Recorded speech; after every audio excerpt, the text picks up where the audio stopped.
expected value. You will see this phrase in the homework. You might see it on a test or something.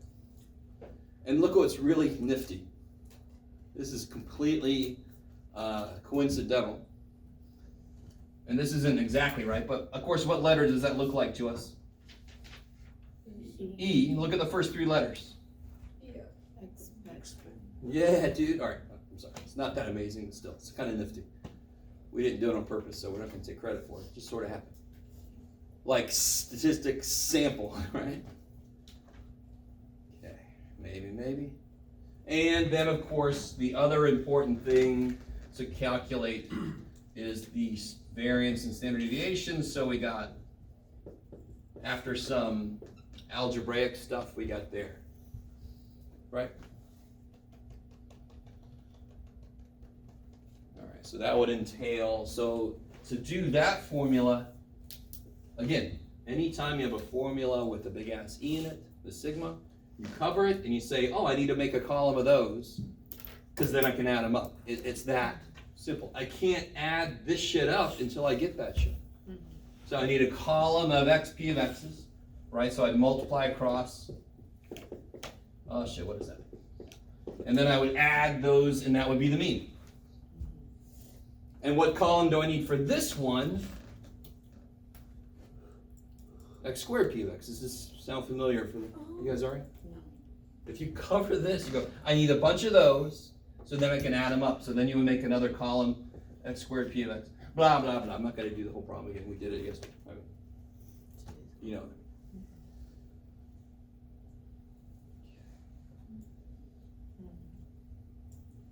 All right, so that's those two things right there. And you can write one more equation here and make a big ass square root, right? If you want to. Mean, variance, standard deviation. Okay, I like it. So that's section 4.1 and 4.2. Right there. And we did finish that sheet, right? Did we finish that sheet last time, the one about the kids retiring? Yeah, okay.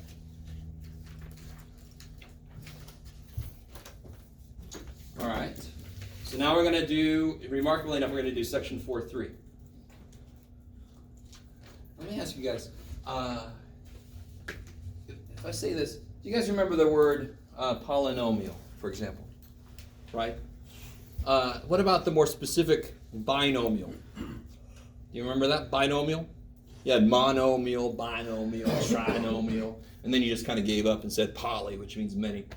Binomial meant two terms. So we're about to do something called binomial probability distribution,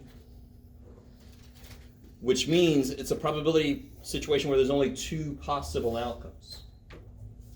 Right? So like rain, not rain. What about snow? Well, that's not rain, right? So rain, not rain is binomial. What if I roll a die, a normal die? Could that be binomial? Yes.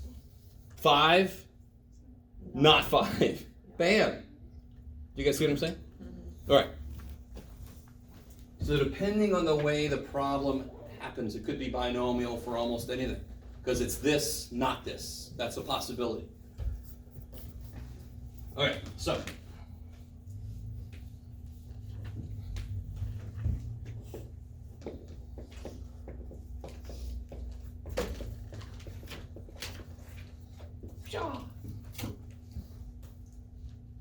So let's do this. Here's a very simple example of something that's got two outcomes, and where I know the probabilities. Left-handed, not left-handed. Okay, have I used that before? Yeah. Yes? Okay, I'm going to use it again, because I'm not very creative. So, the probability of left-handed and the probability of not left-handed. Well, can't say right, because maybe you don't have a right hand, or maybe you don't have any hands, or maybe you're ambidextrous, right? So I've got to say it like this. You guys with me? Does that cover every possibility? Is there anybody that wouldn't fall into one of those two things? What about alien? Well, they're left-handed, or they don't have hands, then they're not left-handed, right? Okay. I happen to know for a fact, well, I don't know, as recent as I looked at it, this is roughly 11%. So what is this one going to be? What does that other one have to be? 89. 89%. Okay.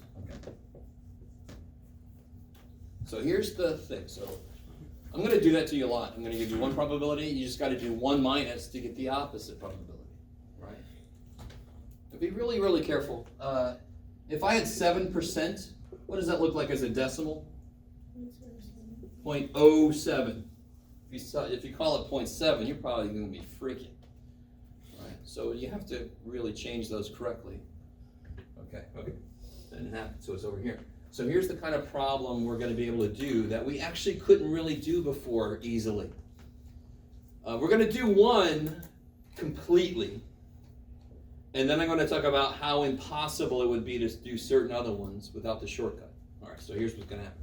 So let's say I pick 5 people randomly. And I want to know the probability that I get exactly 1 left-handed person.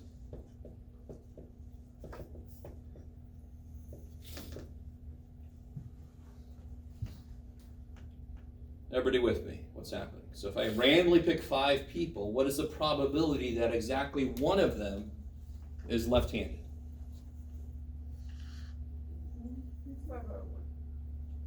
You can't answer it yet. So tell me this. What's the basic idea of probability? It's the number of things that match what I'm looking for divided by the total, right? So how many things match what I'm looking for? If I have 5 people, let me see what row has 5 people. Oh, shit, there's 6 and 4. All right, screw it. There, 5 people right here. These 5 people, right? How many ways can one of them be left-handed? Either he could be left-handed, and the rest of them would be not, or he could be, and the rest of them aren't, or she could be. You with me? So watch. To make this a little bit easier to see visually, and also to get to the equation, let me show you what we do in general. What am I looking for here primarily? What kind of person? Left-handed. So that is the success. So a success could be a sucky thing. It doesn't have to be a good thing. I could be out in the battlefield looking for dead people. I could be looking for rabid squirrels. If that's what I'm looking for, that's a success, right? So what this would be the probability of success, which we're going to call P, little p. That means probability of success. Maybe not surprisingly, we're going to call the probability of failure Q. That's the probability of not finding that thing, failing.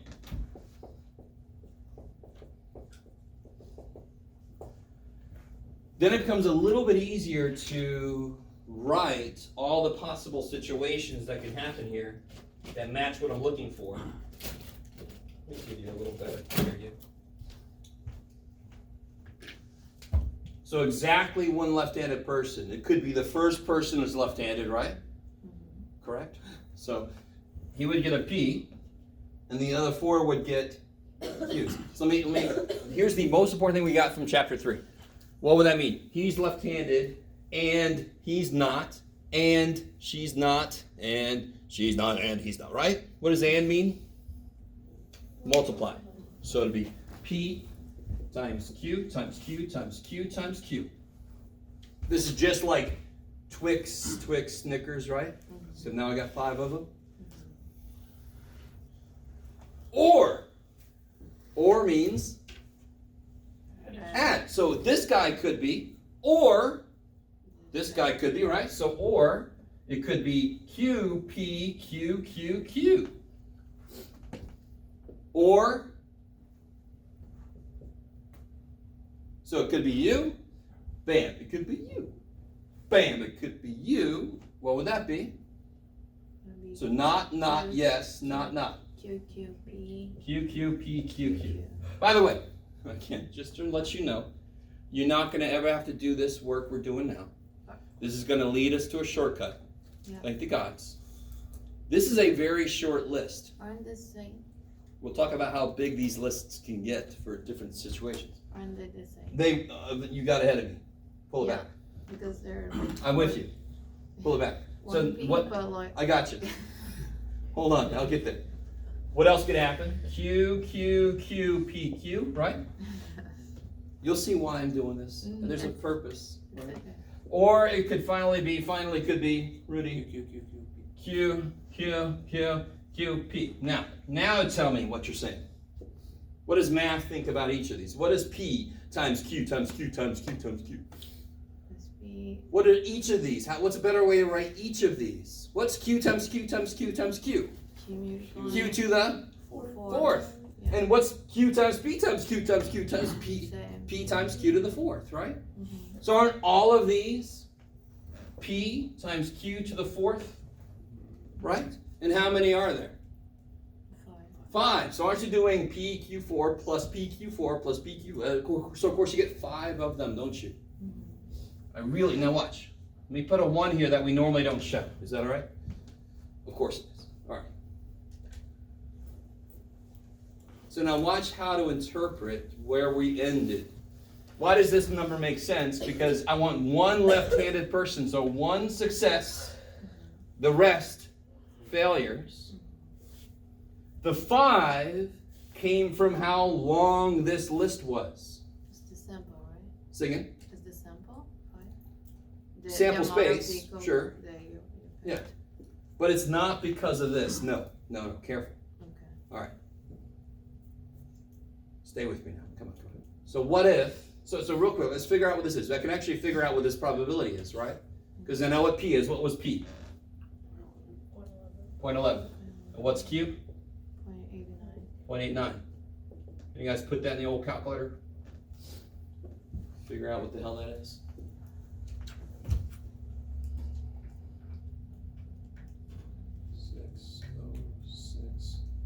.3. Where did you got the 11?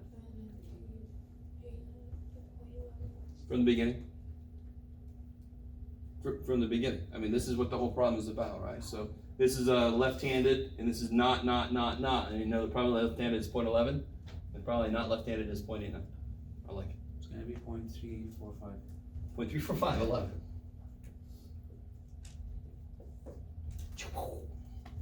That's kind of nice. I like that. All right, so I'm never going to do this again, and I'll explain to you why right now. Tell me this, what if the problem was pick 80 people? What's the probability that exactly, what you got, Jeff? 7 are left-handed. Right? Go with me now. We can set up a part of this. I don't know if you guys can really start to appreciate how big this list would be. Oh, it'd be so mean if one time I teach this and I say, start making the list for that. Because you got 80 people, right? 7 of them are going to be P's, and the rest are Q's. So it could be the first 7 are P's, or it could be the middle 7, or it could be the first 2 and the last 5, or it could be the first 1, the middle 3, and the last whatever. Can you even start to understand how freaking huge that list is going to be? Can you? Here it was just 5 people and I'm picking 1. Even if I made it 5 people picking 2, you can start to see how big it starts to get. It could be the first 2, or these 2, or these 2, or these 2, or it could be this one and this one, or it could be this one and this one, it could be this one and this one. Holy shit. So thank God I'm never going to do this again. I'm never going to make you do this. But, so I got to leave this number out for a minute. Is that cool? I don't know how big. I know this list is going to be big, right? You guys kind of with me? Mm-hmm. That number came from how big the list is. I don't know what that is, so let's leave a blank spot there. Well, what is this? Let me do it this way. How many P's will I have based on the question? 7 successes. How many failures? Good. So I know this much of the problem right here. Is that cool? See how the exponents make almost too much freaking sense? If I want 7 successes, obviously I have to have the rest failures, right? The only number that I'm going to need help from the calculator with is this one. How big would the list be? So let me show you. Anybody need to borrow a calculator? Let's do that real quick. Anybody? Everybody got a calculator? A TI. You need a TI for this specifically. All right.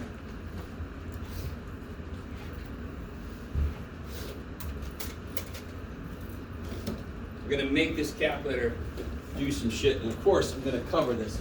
Of course. Oh, make sure you get what you need from this. I wish you could plan ahead.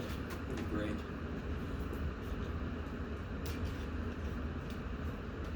Oh, turn this on.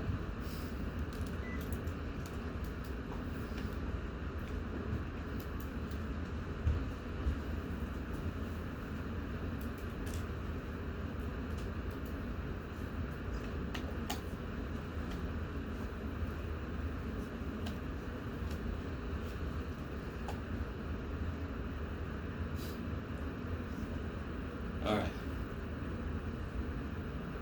So we got this stuff. No.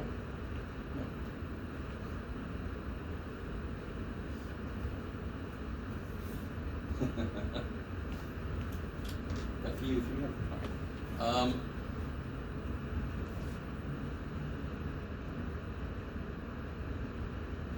I'm not going to erase it. It will come back, but I am going to pull this down. All right. So first off, oh my God. All right, don't say too much, it might snap up. I was just really happy that it didn't take long. First off, let's do the 5 one. If I have 5 people, how many ways can I choose one of them? Let me say that again. That first problem we did, I had 5 people, and I wanted to choose one to be left-handed. So there's a function in the calculator that basically looks like 5C1. 5 people, choose 1. So let's do that. I know already it should be 5. We actually listed them all. It should be 5, so if the calculator don't get 5, screw it. 5, put a 5 in there. Then go to math. And you see under math, let me see. You guys see that all right? There we go. Under math, you see where there's a probability? And of course, don't use National Public Radio, do NCR, that's the choose. So I call that the choose. 5, choose 1. Now some of you guys, if you have an older calculator, it says 5 NCR, then just put a 1. Right? So I already know this is supposed to be 5. And sure enough, it'd be funny if it wasn't. Alright. So let's see, what about 80 choose 7? So let's try 80 choose 7. Let's see how big this list would be. Do you understand? Do you understand? What number is that? Let me see. 1, 2, 3. 3 billion! Holy shit. Have you guys ever heard the thing about how many pizzas could you make with a certain number of toppings, and it actually comes out to be in the millions? Our brains just cannot understand the groupings and how quickly they grow. Did anybody guess that the list would be that long? Hell no. No, and that's fine. Of course that's fine. Right? I forgot what it was, and I didn't know it was going to be that big, to be honest. But if I have 7, I'm going to place in 80 spots. There's so many ways I could have all 7 together, or I could have 3 and 4. There you go, Jeff. Or I could have 2 and 5, or I could have 1, 1, 1, 1 sprinkled. Like, holy shit! All right. So now we've got our missing piece. So where'd you go there? I brought some script. Let's come back to where we left off earlier. We had 80 people, right? And I wanted the probability that I get 7 lefties, right? And we had this part already, 0.11 to the 7, 0.89 to the 73. Is everybody cool with those? What's it seem like the exponents always have to add up to be?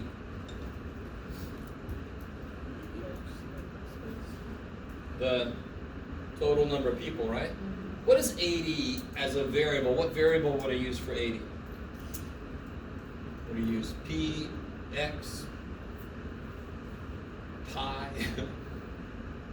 What is 80? It's the number of people. So what letter am I going to use for it? n. So n is 80, right?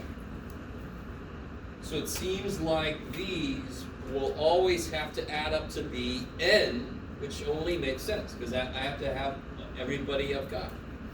So the piece that was missing was what goes right here, and now we know what goes right there. I got 80 people, choose 7 of them. That will become the number of how big the list is, which is exactly like that 5 we got earlier. So instead of making the whole list and counting, we're going to make the calculator count, which is something it should be able to do, and it can't. It really won't. Bam. So to put this in the calculator, what am I drinking? All at once, here's what it looks like. So you do 80, choose 7. So let me let you guys catch up. 80, choose 7.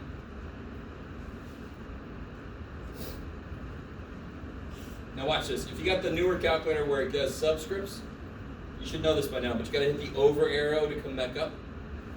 That's the part that's going to suck. Times 0.11 to the 7th, right?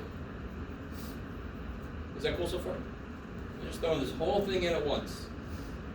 And then I have to hit over to come back down. That kind of sucks. Times 0.89 to the 73rd. That's how I put that in the kakamale. And Why do you then, put the number again? sorry, which On one? the top? Like the 7, the 73? The to the button. Let me do it again. Okay. Go. So 80 math probability choose 7. Hit the over times 0.11 to the Oh, wait. to the Oh, okay. just my to the button 7. Hit the over button to come back down. Times 0.89 to the 73. So what'd you guys get? 125? 1. So 0.1251. Give up. How do you know to make it 4 places? Because you just know. Because I told you. Right, probability goes to 4 decimal places. And then you can make the percentage if you want to, I don't care. So let's do one more problem, just to show you how this formula sets itself up. It's almost too nice to believe. So let's do a completely different problem. Let's say that 89% of Americans want the election to be over.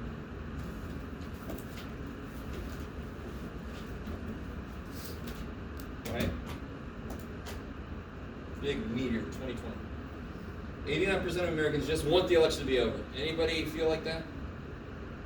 Or you guys know there's an election coming up? Anybody plan to vote in the March 3rd? Maybe? Maybe not. You can get the mail-in thing, and they send you a sticker now in the mail. It's cool. I used to I'm like, no, I don't want that shit. I want my sticker. And now they send you a sticker. Like, kick ass. Want the election to be done. If I pick, what you got, Jeff? Let's just do 68 Americans. What's the probability that exactly, what you got, Jeff? I don't know, man.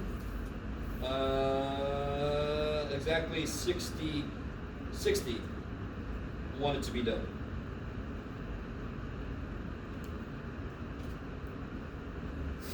Is everybody with me?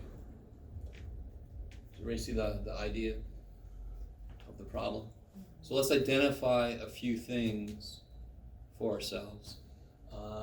What is n in this problem? 68. What is p? Little p. 60. What is it? 60. No. 89. Yeah, 0.89. Little p and little q are probabilities, right? Yeah. They have to be between 0 and 1. So So if p is 0.89, what's q gotta be? wait, 11. 0.11. I don't know why I made them the same. Oh well, Yeah, you that's fine. We'll just live with it. And then here's the new letter. Not a new letter, but just to show you what part of this could change. I mean, that is just a truth. the thing that could change is the question I ask, right? This is the part that could change, is how many successes. So this is the variable. I'm going to call this x. So x is 60.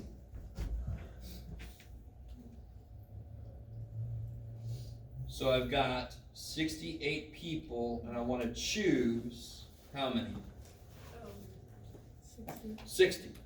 Right? Everybody see that? So I got 68 people, I want to choose 60 to be successes. So how many successes do I have?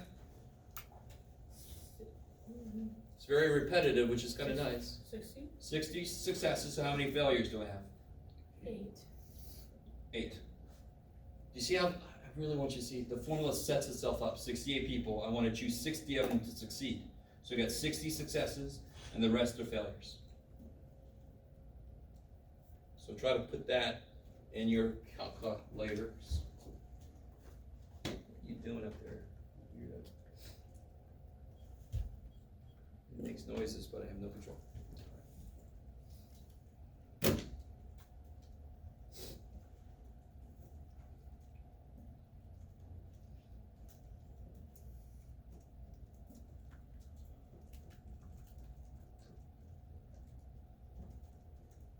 No, Jeff, you can do it, buddy. So just look up there. All right, there you go, my friend.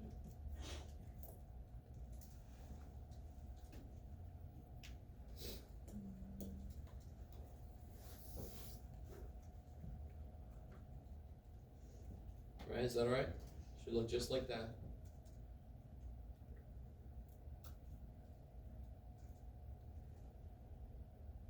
Kaboo! Okay,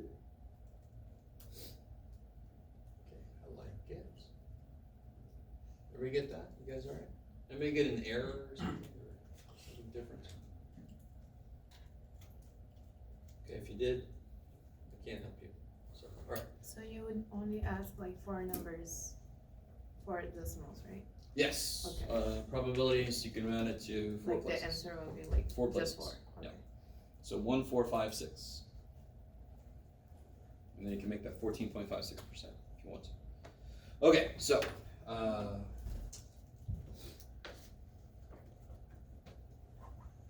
oh yeah. Is it over here? Yeah, it's amazing, Drew. I was like, did I bring them? Yeah, it's on the other side of your practice quiz answer key. Is what I want you guys to work on in a minute. There's one little piece I still got to talk about. I always forget this piece. So one little piece I still got to talk about. Everybody get this okay, right? I mean, nobody's telling me they didn't, so I'm going to assume that everybody did.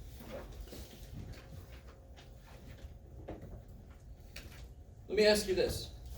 So tell me again, what percentage of Americans want the election to be done? 89%. So for a group of 68, how many would you expect to want the election to be done? 89% of them, right? You guys with me? Mm-hmm. And what's another name for the expected value? Mean. So the formula, and this is the best formula for the mean yet. Holy shit. So if I have a binomial, what I call NPQ problem, that's what I call them, NPQ problems. If I have that situation, the mean is just going to be n times p. The percentage times the number. That should just make unbelievable amounts of sense. So in this case, it would be 68 times 0.89.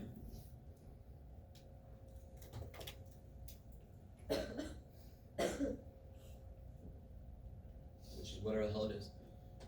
Anybody got that? 68 times 0.89, which would be around 60, so 60.52.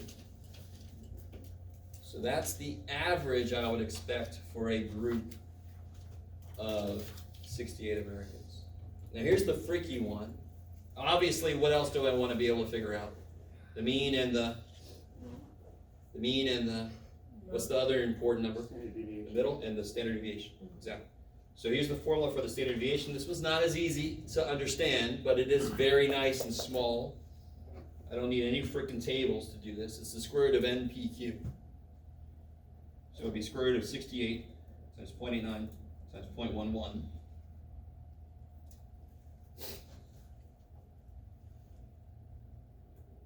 I don't even know if that's looking at it. Shy 7. Are you seeing that all right? I didn't even check on you. Hey, people at home.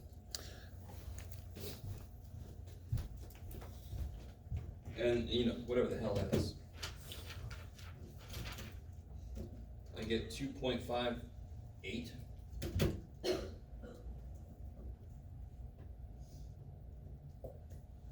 You guys get that? Maybe. All right, and then one last thing, and then I'll let you do that handout. So everybody got that? Everybody's got that? All right. I need the overhead. I want to get it working.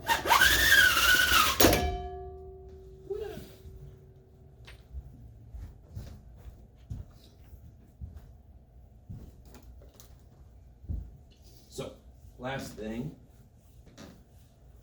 before I let you do that, bro. Somebody help me out. Anybody remember the whole thing about one standard deviation was 68%? You guys remember that at all? So, let me say real quick.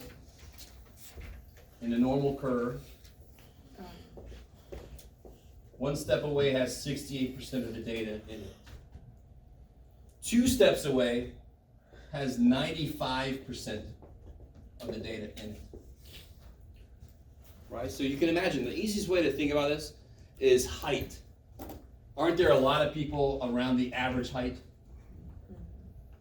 And then there's some that are like this far away from the average heights, tall or shorter. So these people right here, if you saw those people walking around, it would be unusual because there's so few of them. So if you saw somebody who was 4'2", or if you saw somebody who was 7'7", you would do a double take. You would not be a bad person. It's just we don't see that all the time because there are so few of them, right? So we call anything outside of 2 standard deviations, we call it unusual.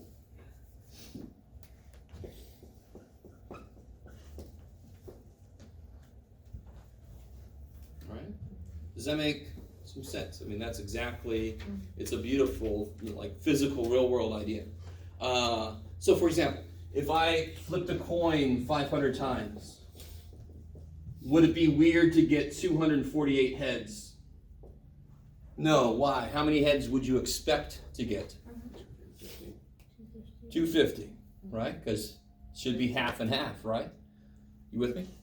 Would it be weird to get 240 heads? What do you think? It's subjective at the moment. No, it doesn't feel like it. So where does it start to be officially unusual? Where would it start to be evidence that something weird happened to that coin, like somebody weighted it or something?